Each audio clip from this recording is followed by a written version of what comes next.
Hi, I'm David. Let's look at this problem. We're given the definite integral from 0 to pi over 4 of x cosine of 2x with respect to x.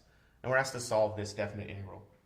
Okay, when we see something like this and we see x times cosine of 2x, immediately we should think integration by parts.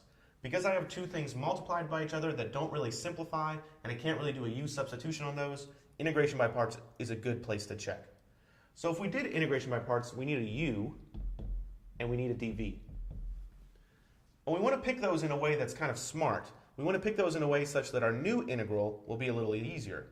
Well, our new integral is going to look like, well, we'll have u times v minus the integral of v du.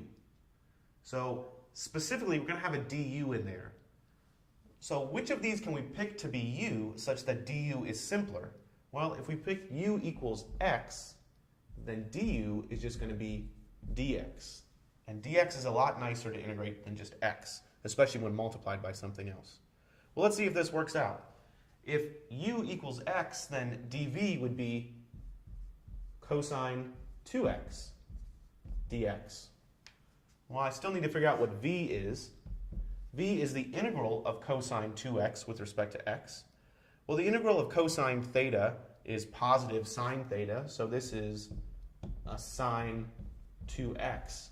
But then I need to deal with that 2. It's not just an x, it's a 2. And I know that when I integrate, I can deal with that by just dividing by 2 as well. So 1/2 sine 2x is the integral of cosine 2x. If you're not sure about that, you could always integrate this. You could always differentiate v. The derivative of this, the 2 would come out, cancel out with 1/2, and you'd just be left with cosine of 2x. Anyway, this will work out just fine. So let's see what happens. Well, plugging into our integration by parts formula, we need u times v. So that's x times 1/2 sine of 2x minus the integral of v du. Well, v is 1/2 sine 2x. And du is just dx. And we picked that kind of intelligently so that that would work out nicely. Okay, there's something we need to be careful of here. This is not an indefinite integral, it's a definite integral. So we need to worry about our limits of integration. Now, we haven't actually done a u substitution. We haven't changed our variable. Our variable is still x. But we need to be aware of where x is being plugged in. Here I've already integrated. I've already done that part of the formula. So I'm going to plug in x equals 0 and x equals pi over 4. I haven't integrated right here yet, so I still need to keep my limits of integration of 0 and pi over 4. Okay, so let's simplify this a little bit. This is x sine 2x all over 2 minus, well, let's integrate this right here. I'll have a minus, let's see, I'll keep the 1/2 along, and then the integral of sine 2x. Well, the integral of sine x is negative cosine x, so I know this is going to be a negative cosine 2x. But since it's a negative, I'll just go ahead and change this to a positive. And then I need to deal with that 2, so I'll multiply by a 1/2. And then finally, I'll take this whole thing and plug in from x equals 0 to x equals pi over 4. Now I don't really have to differentiate it because I've integrated both pieces. Okay, so the last part is just to plug in pi over 4 and plug in 0. So if I plug in pi over 4, I have pi over 4 times sine. Pi over 4 times 2 is pi over 2,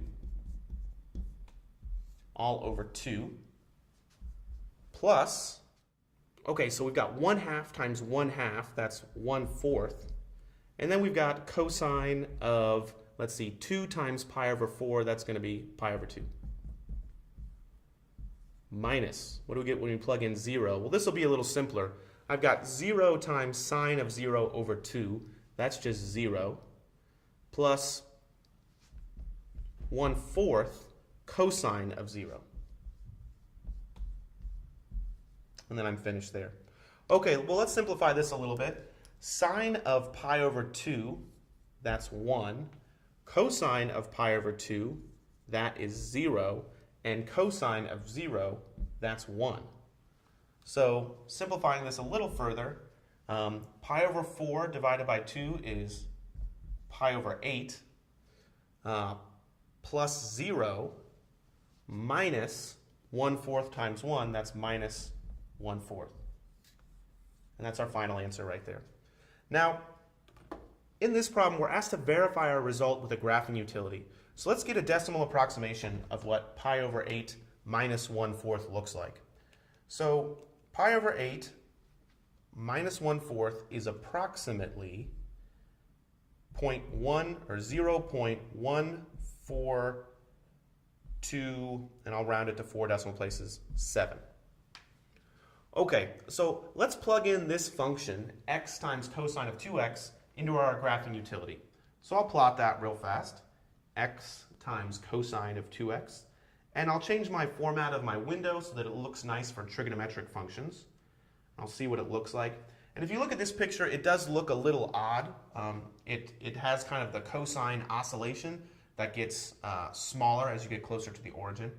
But I really only care about the limits between x equals 0 and x equals pi over 4. So I'll calculate a definite integral, and all I need to do is give it my lower limit of integration, which is 0, and my upper limit of integration, which is pi over 4.